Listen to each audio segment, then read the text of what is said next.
Hi, my name is Jason Mancuso, and I'm a research engineer at Kate Privacy, where I've helped build and maintain TF Encrypted with the team there.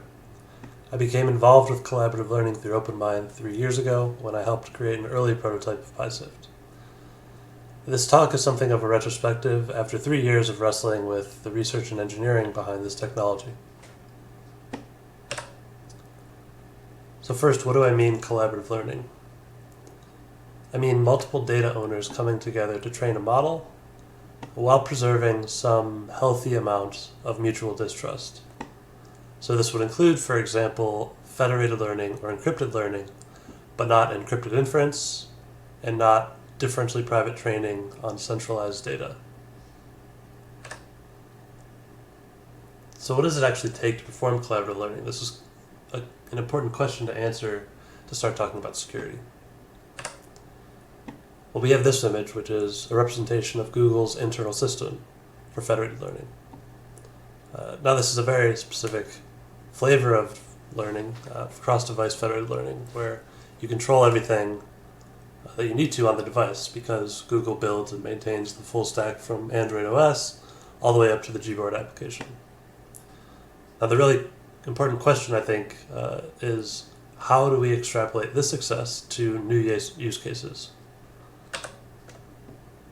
So then I have to ask, what does it take to perform collaborative learning outside of this? And really the main bottleneck here is that the data needs to be compatible. It seems simple, but data measuring some phenomenon can be captured and stored in so many different ways. And it's very likely, because of this, that data collected separately will lead to incongruous or incompatible data sets. They can't be transformed into each other without dropping a large number of either instances or even entire features from the datasets. An example might be in the US, health insurance claims. Now, claims data is more informative about patient health in many cases than medical records, since it tracks things that happen outside of the hospital. However, each insurance company has a different way of processing these claims and capturing data about them.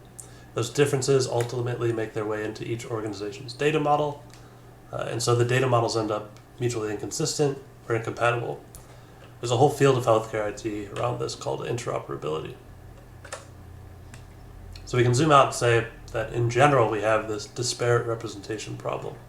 The problem is that non-standardized data will almost always present some set of incompatibilities. Now, in theory, this problem should be solvable through standards, but let's take another look. So in the case of, again, medicine, we have FHIR medical records. This is a standard for storing and transmitting medical record data between systems. Now, in each of these cases that I'm about to show, we have something of a paradox where the fact that there's a standardized representation for medical records and the fact that data is being captured and stored at all can potentially exacerbate pre-existing biases in the data generation process. The circumstances and the biases they introduce are completely orthogonal to what the standard is intending to measure, which is the patient's medical history. In essence, the existence of standards does not magically fix the problems associated with bias data. So there are still issues at play, and they're probably magnified by the fact that we have multiple different data sets that we need to investigate this in. So we can call this the heterogeneity principle. Essentially, that bias is introduced whenever there are different data processing systems will manifest differently in ways that aren't easily distinguishable from just underlying differences in the data sets. So what all this tells me is that this picture that I showed, which is kind of like cross-silo learning, it's almost a pedagogical myth. It doesn't really exist outside of controlled laboratory settings. I mean, looking at this, it's hard to see it working in the case of all the data that I just described. Of course, researchers have been interested in fixing these problems. They've known about them, especially heterogeneity. And one of the potential solutions is local adaptation, where instead of having this magical service outside that runs the trained model, each data owner receives a copy of it back and then fine-tunes it within their environment and deploys it themselves. I think this can definitely help in a lot of cases some of those problems. But I do think that, more importantly, both of these problems need to be considered together. And future research, I think, should consider that learning across disjoint data sets of different modalities and distributions should almost be a fundamental research problem for collaborative learning. It shouldn't be some add-on that we study later. I've listed some examples here from the meta-learning literature that I think might suggest what collaborative learning would look like if we treated these as first principles. So while we wait for the research to catch up, what does it take to pull off now? Well, the main thing is that we need a high bandwidth social collaboration to build these systems. We need to collaborate with domain experts who know the data the best. We also need to have end-to-end access to the data pipelines that we're trying to collaborate across, because it's likely that we'll have to modify them into something that's unified for this joint data set that we'll use. And lastly, some kind of local adaptation is probably pretty essential. So why is pragmatic security hard outside of these data considerations? Well, if you're a subject matter expert, you'll recognize this somewhat as kind of the working taxonomy that we use when thinking about how these technologies relate under various threat models from the literature. Now, we may even have some idea of the relative complexity of engineering any of these for a given use case, but that basically means that this is all kind of wrapped up in this research world where it's mostly a dark art to be able to sort through these and apply them in certain situations. But I would point out two specific things that make this harder for practitioners. So one is that our tools don't reflect the true nature of these computations that collaborative learning runs. And the true nature is that they're heavily layered, and these layers can differ based on the use case. So for example, if you're looking at these right now, you have to build all of this from scratch for your use case, or go with a research framework, which is probably opinionated in all the wrong ways for what you're trying to do. Some of these levels should be chosen separately, while others should be chosen together based on the requirements.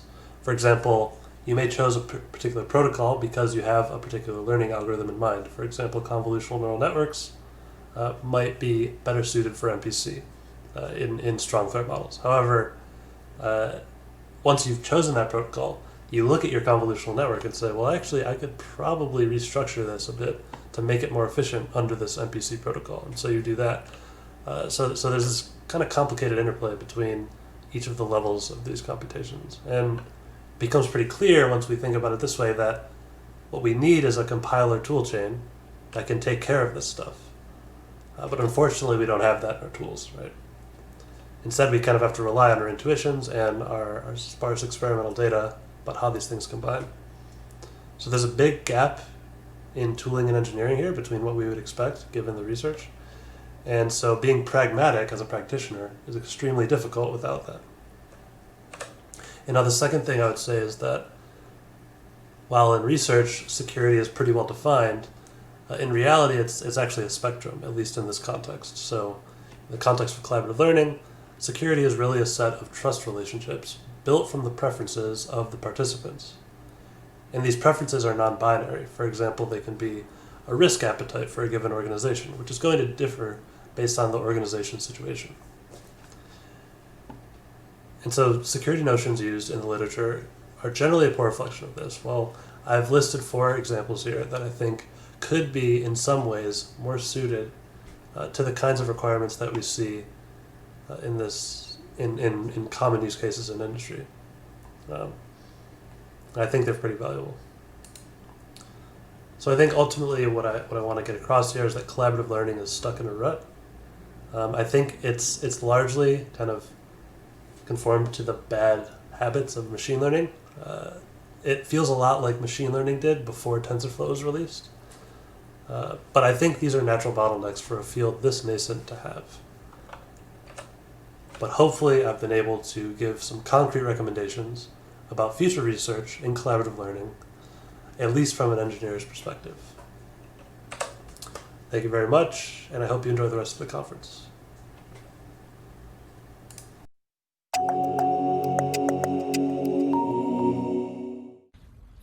Hi, I'm Samir. and I'm excited to present our recent work, FALCON, which is an efficient framework for privacy-preserving machine learning.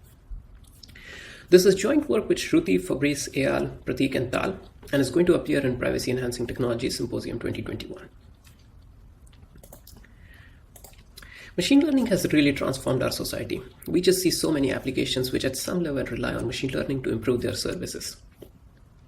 Central to all these services is user data, and this has led to massive amounts of user data collection.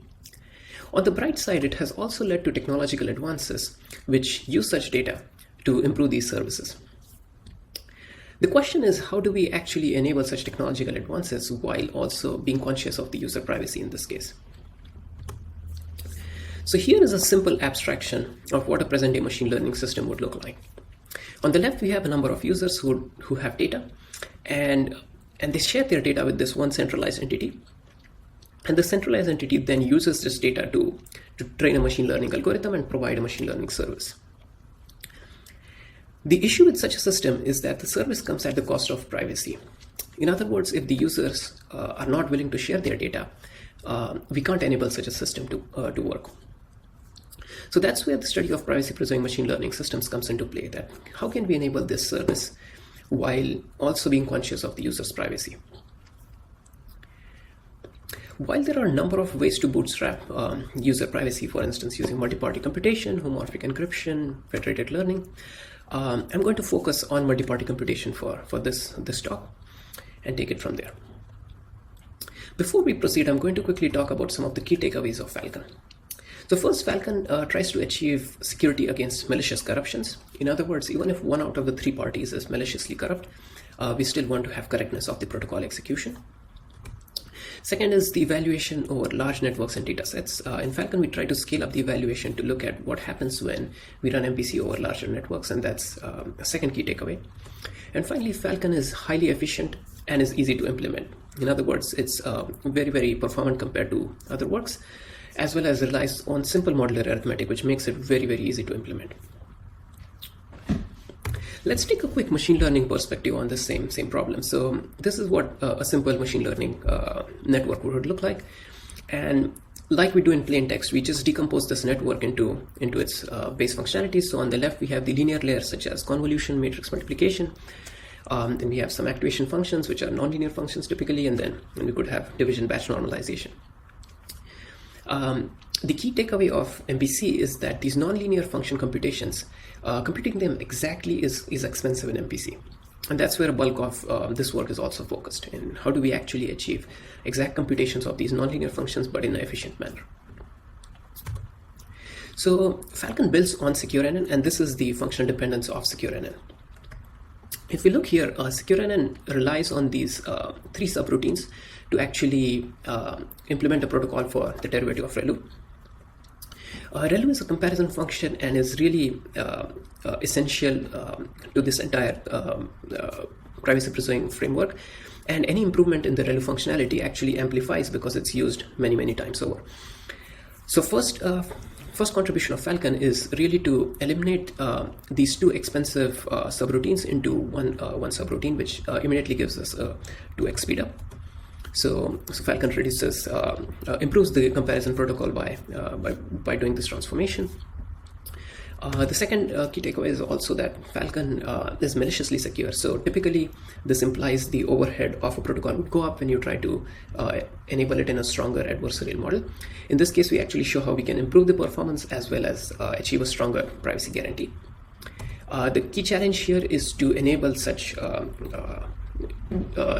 protocols while keeping the simplicity of them. So FALCON does that, where the protocols, all the computation that we do in these is simple modular arithmetic, modular ring or a prime, or simple bitwise operations such as XOR or bit shifts.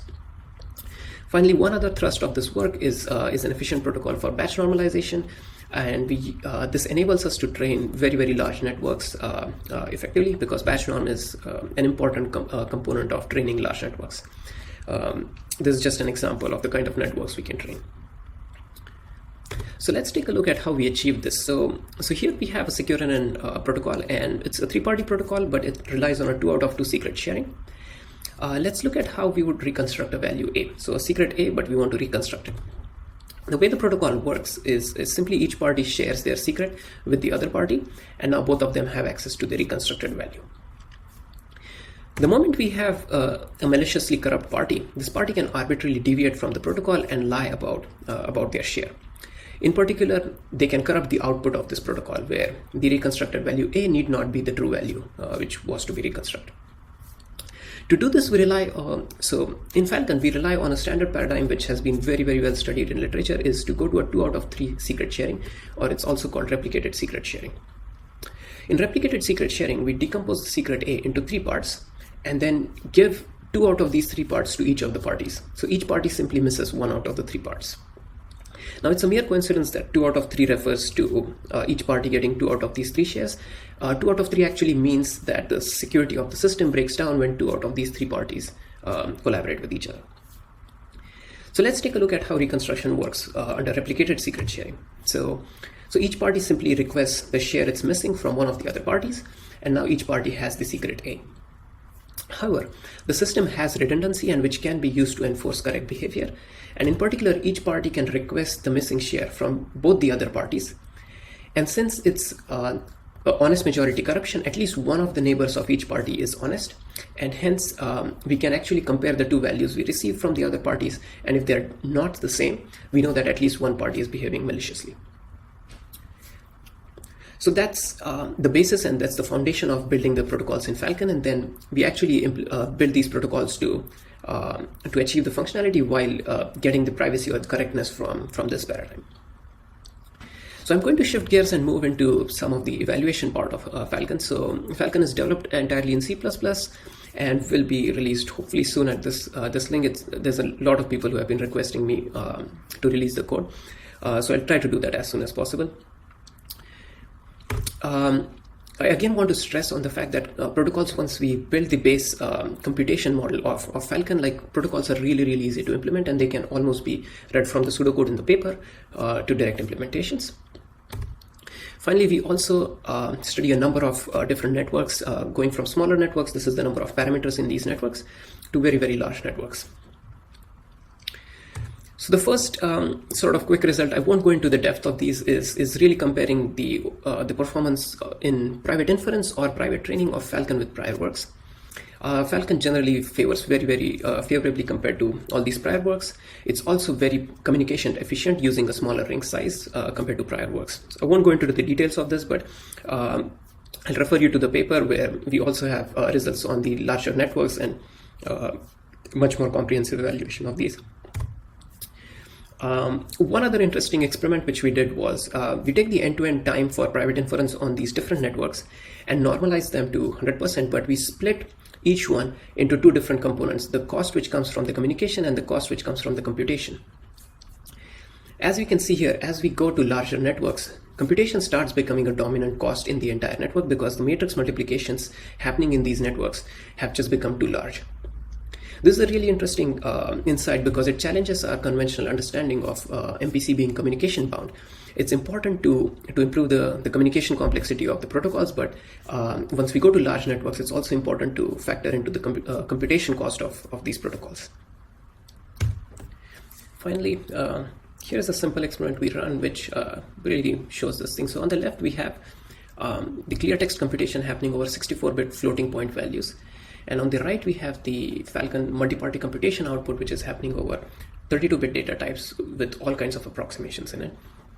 This is the output of running one batch. And so you have, on the left, we have one hot encoding, and then we have a batch size of it here, and then the same. And as you can see, the values on the left and right, and this is the beauty of neural networks, where the computation is so robust that even though the error accumulates, we can see a very small difference at the final values.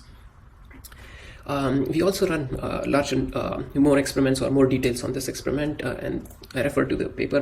We have what's the relative error at the final network of the output of the final layer, and for that I refer you to the paper.